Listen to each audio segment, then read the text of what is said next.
Sorry guys, मुझे नहीं पता था कि तुम लोगों में ऐसा कुछ रिचुअल होता है। हाँ, प्रे तो करना चाहिए। हम हमेशा खाने से पहले अल्लाह ताला से प्रे करते हैं। यस, रिचुअल नहीं स्पिरिचुअल। हम ही पहले भगवान को भोग ऑफर करते हैं और उसके बाद प्रे करके खाते हैं। लेकिन तुम्हारा भगवान यहाँ आके कैसे खा सकता है? जैसे वो तुम्हारी दुआ कानों से सुन सकता है, वो वैसे ही यहाँ पर आके खा भी सकता है। भगवान का फॉर्म पर्सनल है। अगर वो कानों से सुन सकते हैं तो मुंह से आके खा भी सकते हैं। उनके कान और मुंह दोनों है। शालिनी, तुम प्रे नहीं करती खाना खाने से पहले?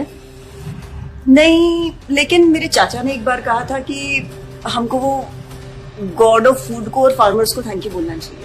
You mean Annapurna Devi? What? God of food. Yes, हमें उन्हें थैंक करना चाहिए और साथ में फार्मर्स को भी।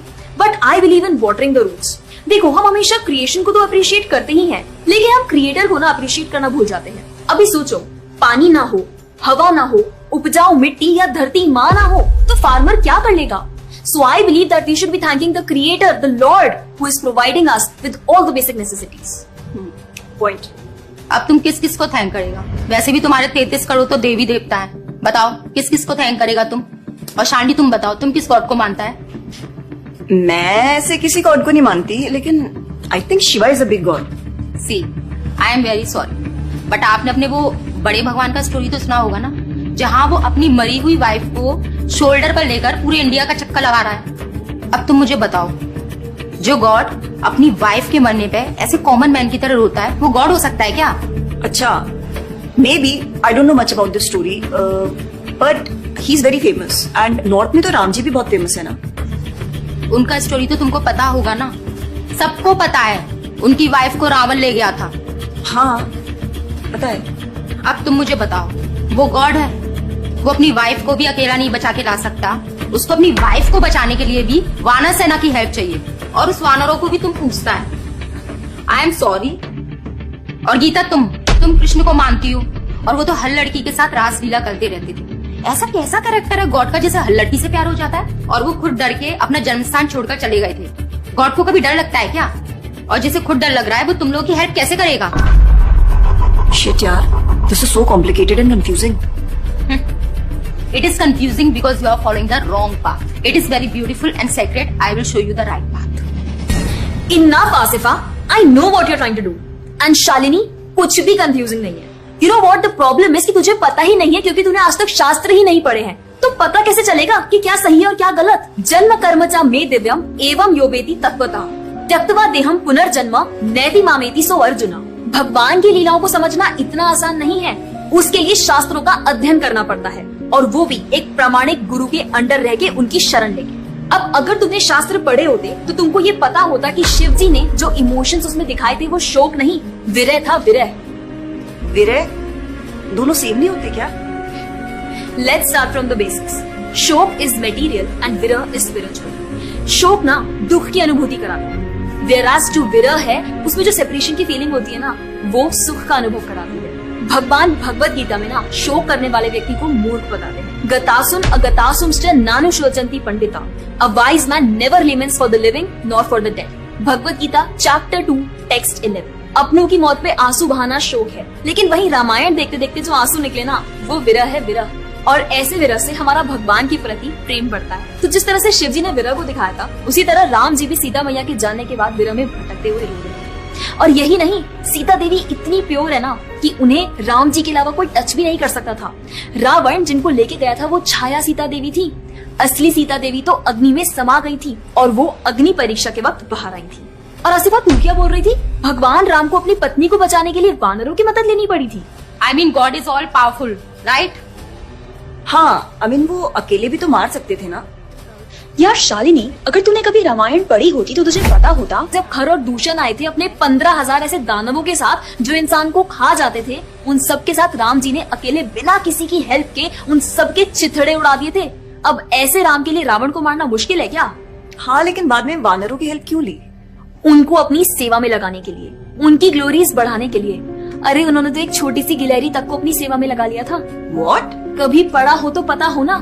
खैर, और हम हनुमान जी की पूजा इसीलिए करते हैं क्योंकि भगवान तक पहुंचने का रास्ता उनके भक्तों की सेवा है। जब भगवान देखते हैं कि मेरे भक्तों का गुणगान हो रहा है या कोई सेवा कर रहा है तो वो बहुत खुश होते हैं। जैसे मैं तेरी मॉम के सामने अगर तेरी तारीफ करूं तो वो खुश होती है ना। पॉइंट। इसी तरह भगवान हमसे खुश होते हैं जब हम उनके भक्तों की सेवा करते हैं, पूजा करते हैं। और रही बात 33 करोड़ देवी देवता की, आसिफा तो मुझे ये बता, what is your favourite genre in movies? Psychological thriller. और शालिनी तेरी?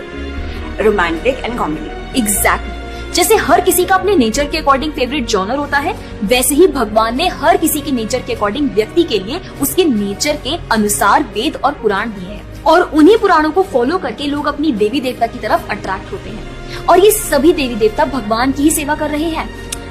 जैसे रोशनी के देवता सूर्यदेव, हवा के देवता वायुदेव, बारिश के देवता इंद्रदेव। जैसे एक सरकार चलाने के लिए इतनी सारी पोजीशंस होती हैं, वैसे ही इस पूरे ब्रह्मांड को चलाने के लिए अलग अलग देवी देवताओं की जरूरत पड़ती है।